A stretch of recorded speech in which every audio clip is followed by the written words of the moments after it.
La LUC con cambios en lo que hace a la inclusión financiera y al lavado de activos, un tema que no ha estado exento de polémicas porque desde la oposición, bueno, se dice que los cambios facilitan la evasión tributaria y maniobras de lavado. Bueno, ya vamos a ver qué es lo que opina el doctor Jorge Chediak, secretario nacional antilavado.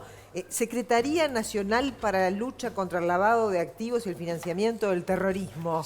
¿Cómo anda, Chediak? Gracias por venir. Muy bien, gracias. Y es tan largo que además es contra la proliferación de las armas de destrucción masiva. Claro. Es una cosa enorme. Sí, sigue. Para una oficina chica, entonces aquello Claro. es inversamente proporcional el tamaño del nombre al tamaño de la oficina. La Senaclaft. La Senaclaft. Sí, además suena horrible. Suena horrible. Bueno, pero lo cierto es que lo tiene a usted ahora al frente de esta secretaría con toda la responsabilidad que conlleva. Decíamos recién, vamos a enumerar algunos de los cambios que tiene la inclusión financiera que creo que es de interés de todo el público que nos mira, porque tiene que ver con el diario vivir de todos, ¿no? La eliminación de la obligatoriedad para cuando te emplean hacerlo tanto, recibir tus saberes en efectivo como a través de un banco. Antes de la LUC ya estaba dentro de lo que era el proceso obligatorio de que te paguen electrónicamente. Se aumentó a $100.000 el monto para transacciones en efectivo, ¿ah? Ya sea que compres un auto o que compres una casa por debajo de ese valor, y la libertad de elección que decía para percibir. Esos son algunos de los cambios. Después también ha habido algunos cambios en lo que hace al lavado de activos, doctor, ¿no? ¿Cómo viene trabajando la Secretaría Antilavado con el desafío que tiene por delante? Usted ha dicho que es bajo el nivel de lavado de activos en el Uruguay, ¿no? Pero si uno mira el narcotráfico, la situación, el tema de la trata de personas, que en este momento se ha instalado mucho esa discusión, mirado desde ese punto de vista, como que genera cierta preocupación. No, la preocupación está siempre el fenómeno que lleva a que a determinadas actividades ilícitas, lo que usted señala, sobre todo narcotráfico, situaciones vinculadas a la corrupción pública regional y casos como el de trata de personas, que terminan siendo muy rentables y ponen en manos de las organizaciones delictivas mucho dinero básicamente en efectivo, que luego no puede ser utilizado directamente por el origen ilícito que tienen, debe ser de alguna manera incorporado a los circuitos legales de los países. Ese es el gran problema que tenemos, porque allí hay una necesidad de estos grupos de crimen organizado de el lavado que es incorporar al circuito legal parte de esos dineros que de otra manera los tienen inmovilizados. No pueden hacer demasiadas cosas con ellos porque no pueden justificar el origen de los fondos. ¿De qué se trata la prevención del lavado de activos y financiamiento del terrorismo y la proliferación? De evitar, de tener una actitud absolutamente preventiva, no solo de parte del Estado, sino en el caso del lavado de activos, fundamentalmente de lo que la ley dice, califica de sujetos obligados, que a los sujetos obligados no les gusta, bueno, escribanos, profesionales, contadores, algunos abogados. Sí, los que operan en zonas francas también, operadores, ¿no? de zonas francas, sociedades civiles sin fines de lucro, más de 12.000. En el caso de los sujetos que supervisa la Senaclaf, que son los del sector no financiero. Estamos tratando de decirles sujetos colaboradores porque en realidad lo son. No es que ellos sean cómplices de esas actividades ilícitas o de crimen organizado, sino que son susceptibles a ser utilizados por sus actividades para el lavado de dinero. Pero entonces, el que se haya subido el monto de transacciones en efectivo de alguna forma no facilita precisamente la evasión. Bueno, el tema es que lo que hemos tratado de hacer es avanzar en el sentido de la libertad. La utilización de efectivo es un pilar clásico, un mojón clásico en el caso de las democracias en lo que hace a la libertad personal de cómo yo utilizo mi dinero. Además del hecho, en algún programa me preguntaron, ¿y solo tienen el argumento de la libertad? Bueno, además de ese argumento que es formidable y que viene hasta de los padres fundadores de los Estados Unidos, que son los que crearon el sistema republicano democrático en el que vivimos, además de eso, todo lo que es funcionamiento financiero tiene sus costos y tiene sus complicaciones y tiene sus trámites. Entonces, se trató de avanzar de una manera tal que no generara un movimiento, un cambio en la aguja del riesgo de lavado de activos, porque en realidad los controles son redundantes. Había situaciones como esta en donde Uruguay de alguna manera estaba sobrecumpliendo los estándares mínimos internacionales, es decir, en el análisis que se efectuó desde el gobierno había un pequeño margen para racionalizar y bajar en una forma muy pequeña el estándar para el caso concreto de utilización del dinero en efectivo. Como contrapartida debemos mejorar, por supuesto, los controles tanto del sector financiero, que en Uruguay hay países donde una sola oficina hace el control de todos los sujetos obligados. En este caso somos dos oficinas espejo, la Unidad de Información y Análisis Financiero del Banco Central respecto de los bancos, que es la menor parte, y en la Secretaría Nacional todos los otros del sistema no financiero. ¿De qué dependerá demostrar que Uruguay va a seguir manteniendo un nivel bajo comparativo? No es que no exista lavado de activos, un nivel bajo comparativamente a la región donde todos sabemos que no es la mejor región, no vivimos en el centro de Europa, vivimos aquí. Bueno, comparativamente a la región, un nivel bajo de lavado de activos que hay que mantenerlo bajo y hay que tratar preventivamente de que baje aún más. Y ante la constatación o la presunción de dineros sucios, ¿no? De dineros del lavado, ¿cómo es que, para que la gente entienda, cómo es que opera la Secretaría conjuntamente con el Banco Central para hacer un contralor y hacer eventualmente una inspección, ¿no? Por ejemplo, dando un ejemplo en la zona franca, por ejemplo, ¿no? Que se hace todo, digamos, un estudio, una investigación, ustedes conocen los perfiles de los negocios. Y cuando se detecta, ¿cómo se procede? Bien, dos niveles o dos trincheras en donde se lucha contra este flagelo. La primera, la de los propios sujetos obligados, por ejemplo, los escribanos, las inmobiliarias, el propio sistema bancario, en una operación de lavado la más sencilla, cuando alguien que tiene dinero de origen ilícito con un delito precedente quiere comprar, por ejemplo, un apartamento de porte en Punta del Este. Bueno, allí participa, sí, hasta ahora, principalmente el sistema financiero, porque solo se podrá pagar, antes no se podía pagar nada, ahora solamente se podrá pagar hasta $100.000 en efectivo, el resto debe ser pago a través del sistema bancario, con todos los controles que para el ingreso de divisas al país tiene el sistema bancario. Primer filtro importante. Segundo filtro, tiene que hacer un análisis de riesgo el escribano que participe en la operación. Tercer filtro, tiene que hacer el propio análisis de riesgo del cliente y de la operación la inmobiliaria. O sea que tenemos controles redundantes que se mantienen, un análisis de riesgo que significa analizar si el origen del dinero que se declara en la primera declaración, donde no se indaga demasiado, pero bueno, es razonable, si la operación es razonable, si los montos son razonables, si no presentan complejidades extrañas, es decir, si no hay pago a través de terceros o de otras sociedades, bueno, allí en principio un análisis de riesgo bajo, pero en tres etapas: el banco, la inmobiliaria y el escribano. Bien. Y estamos hablando de la operación más sencilla. ¿Qué hace eso en relación a todos los clientes y a todas las operaciones de los clientes?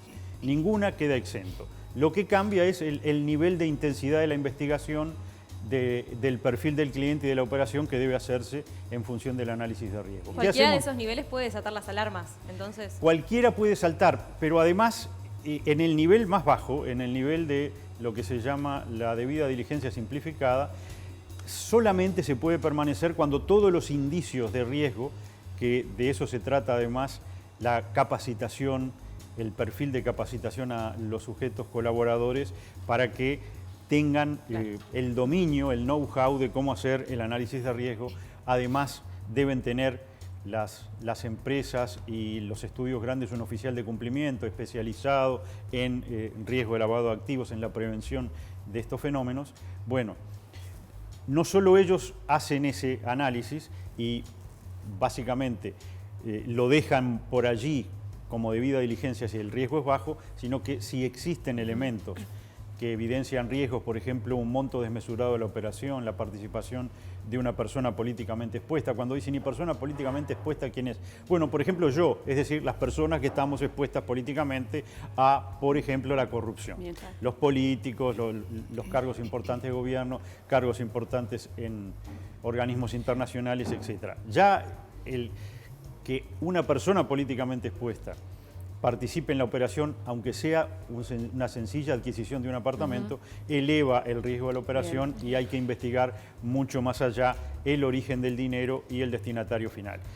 El destinatario final, en realidad, es un concepto jurídico, es técnicamente de los que se benefician quien controla más del 15%, por ejemplo, del capital accionario si es una persona jurídica. Doctor, usted decía que el Uruguay de alguna manera comparativamente con la región estaba en niveles mejores. ¿Cuál es la razón? ¿Es porque somos, por las políticas que hemos llevado adelante durante este tiempo, o es porque somos un país chico y tal vez cometer este tipo de ilícitos es más complejo, más complicado para quien delinque? Probablemente ambas cosas. Uruguay, y nos gusta decirlo en lo personal, además nos gusta decirlo, es una de las 20 democracias plenas que en el mundo hay, en más de 160 países. Es un club muy selecto. Uruguay tiene una larguísima tradición de seriedad institucional, por lo cual vieron que ranquea bien en casi todos los índices de desarrollo humano.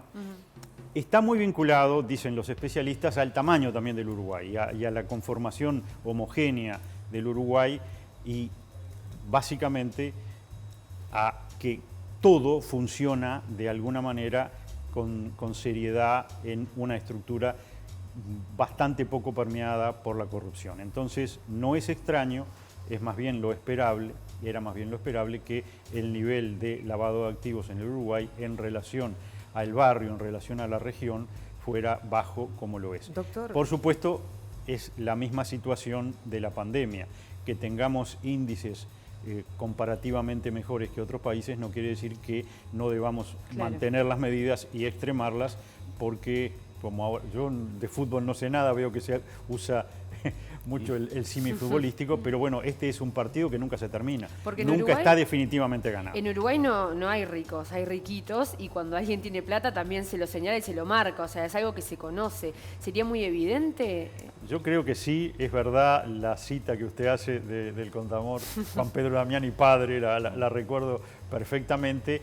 Por supuesto, es cierto, quizás el lavado de 10 millones de dólares provenientes de delito precedente de narcotráfico, para nombrar el más común, en un país de la envergadura de Brasil, tuviera una facilidad muchísimo más grande que en el Uruguay, que es una plaza muy chica, donde en general lo usamos como latiguillo quienes estamos en distintas actividades vinculadas a la inteligencia, donde en general nosotros tenemos la sensación de que un solo millón de dólares no podría ser fácilmente introducido al mercado legal sin que saltaran varias alarmas.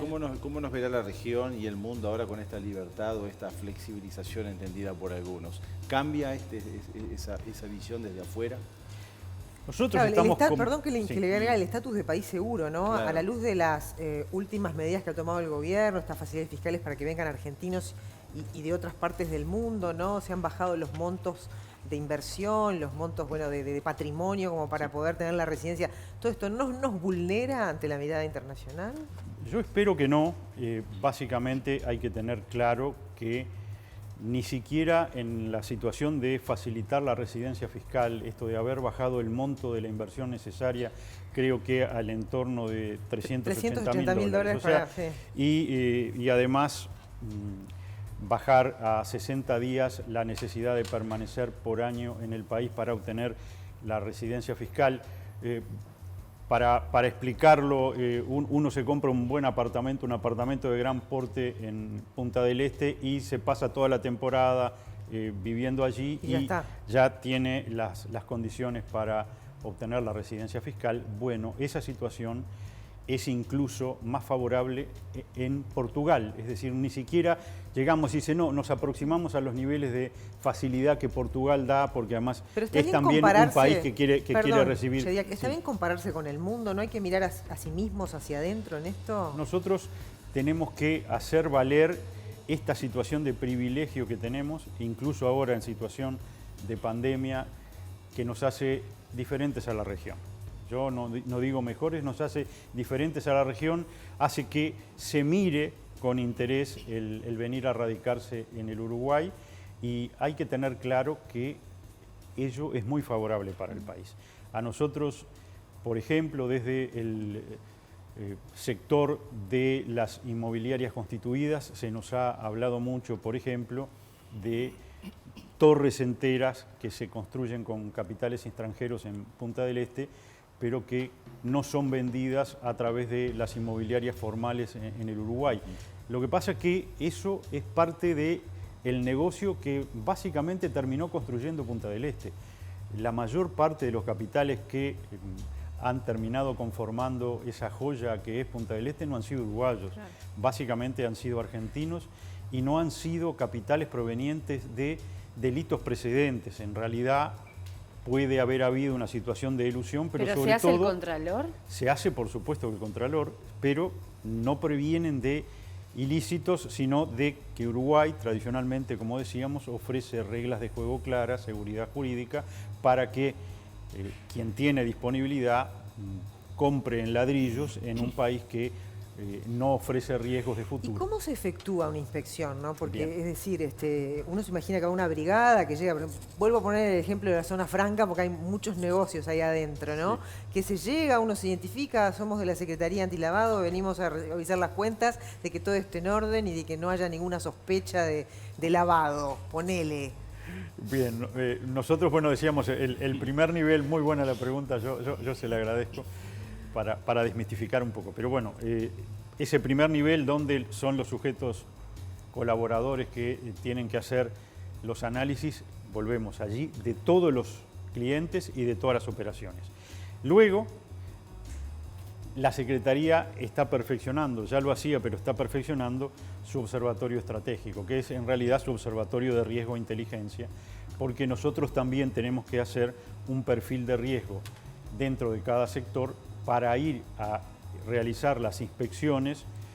Básicamente tenemos solo 6 equipos de inspectores en aquellos profesionales y aquellas empresas, por ejemplo, de zona franca, que sean más vulnerables a la posibilidad de ser utilizadas para el lavado de activos. ¿Se empezó a hacer ya esto? Nosotros estamos ya confeccionando, terminando de confeccionar el listado de las empresas de zona franca, sector de zona franca que presenta además una variedad de actividades enormes. En la jerga yo he señalado una suerte de ensalada rusa, ¿no? Porque no es un sector homogéneo como lo conforman los casi 8.000 escribanos que son sujetos obligados, sino que hay de todo. En realidad, dentro de zona franca hay todo tipo de actividades, y por el mero hecho de estar en zona franca ya tienen un perfil de riesgo que a lo mejor no tendrían si fuera la misma actividad, por ejemplo, un estudio jurídico que lo hace aquí en la Ciudad Vieja. Nosotros necesitamos la mejor lista posible, confeccionada por nuestro observatorio estratégico, que está adjudicando 10 niveles de riesgo, desde nivel 1, que es casi 0, bajísimo riesgo, a los cuales no vamos a ir a visitar, y vamos a tratar de concentrar las inspecciones, que en este año no pasarán seguramente de 150, dado se nos ha ido corriendo el cronograma por la pandemia, dado que las inspecciones básicamente son presenciales y bueno, hemos tenido que ir acompañando las restricciones autoimpuestas de la pandemia. Pensamos que a partir de septiembre podremos hacer las inspecciones físicas en los sujetos de mayor riesgo, sujetos de riesgo de ser utilizados para lavado activo 10, por 9, ejemplo, 8 y 7. ¿cuáles son? ¿En qué escala? ¿De qué empresas estamos hablando? ¿En escala 7, 8? En general tienen perfil de mucho mayor riesgo las empresas, por ejemplo, vinculadas a importaciones y exportaciones en montos importantes, las que trabajan con jurisdicciones de bajo riesgo o de bajo contralor de estos fenómenos, es decir, importan o exportan a determinados países que están con perfiles de riesgo en estas evaluaciones internacionales muy malas, donde en general han existido muchos casos de lavado de activos o de financiamiento de terrorismo. Bueno, allí los perfiles de riesgo son mucho más altos que en otro tipo de de empresa, como por ejemplo hay empresas de software que Claro. operan en zona franca cuyo perfil de riesgo es muy bajo. Vamos a tratar de concentrar para que sea autoevidente por qué vamos a determinados subsectores dentro de zona franca en los sectores de riesgo. Y luego haremos la prueba del 9, porque todo esto es un análisis prospectivo. Uno adjudica determinados niveles de riesgo, luego nuestros inspectores que trabajan de a dos en matrimonios o parejas, que ya a esta altura son un contador y un abogado, piden la documentación, se solía solicitar la documentación de todas las operaciones de los últimos 5 años y terminábamos con cajas y cajas de documentos que llevaban muchos meses y a veces más de un año poder analizar. Vamos también a focalizar dentro de los sujetos que presentan mayor riesgo, cuáles son aquellas operaciones que presentan mayor riesgo para, vuelvo a señalar, ser más inteligentes en la inspección. Y señalar hasta ahora cuál ha sido el resultado que nos lleva a decir y a ratificar que el lavado de activos en Uruguay está muy controlado.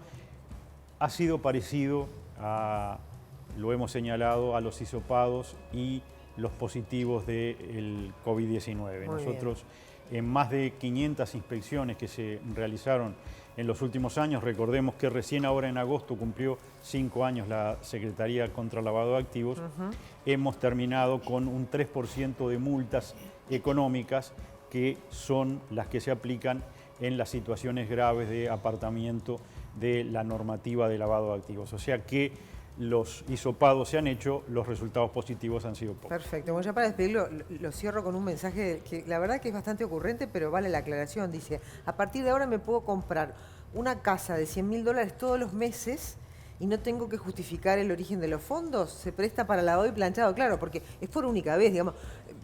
No, yo tengo $100.000. Estoy fuera de la inclusión financiera para comprar lo que quiera en ese monto. Sí tiene que justificar el origen de los fondos. Ahí va. Aunque se compre un monoambiente de, yo que sé, $55.000 en efectivo, porque ¿qué es lo que se estableció? Se estableció también en la 19889, yo creo que hay que empezar a decirle el número, pero sí. va a quedar LUC para siempre. Sí. Se estableció que es una presunción simple de bajo riesgo la utilización de los medios de pago a través del sistema financiero. Está bien, pero este señor se puede comprar todos los meses una pero casa. a contrario censu, es evidente que es una presunción de riesgo más alto la utilización de dinero en efectivo. Claro. Si se compra dinero en efectivo, la operación ya deja de ser de bajo riesgo, ya hay un índice de riesgo más alto y sí le van a preguntar el origen de los fondos y sí lo va a poder hacer, va a poder comprar reiteradamente, si quiere, monoambientes de $55.000, pero va a tener que justificar acabadamente el origen de esos fondos y que esos fondos sean de origen legal, porque el sistema básicamente no se ha cambiado mucho. Lo que se le hicieron fueron pequeños ajustes al sistema. Ahí va, y si señor todos los meses hace este tipo de operaciones, va a pasar a tener, digamos, va a tener Cambio de estatus. otro va a estatus. tener que poder Exacto, justificar justificado. y además, como esto es acumulativo, seguramente cada vez le exijan más demostraciones del origen de los fondos si no los puede explicar adecuadamente. Explicación que no solo la tiene que dar verbalmente o decirla, sino que la tendrá además que justificar con documentación. Doctor, muchas gracias por habernos acompañado esta mañana. Ha sido un placer verlo y que tenga mucho éxito. Muchas en este nuevo gracias y desafío. felicitaciones y mucho éxito a ustedes. Gracias.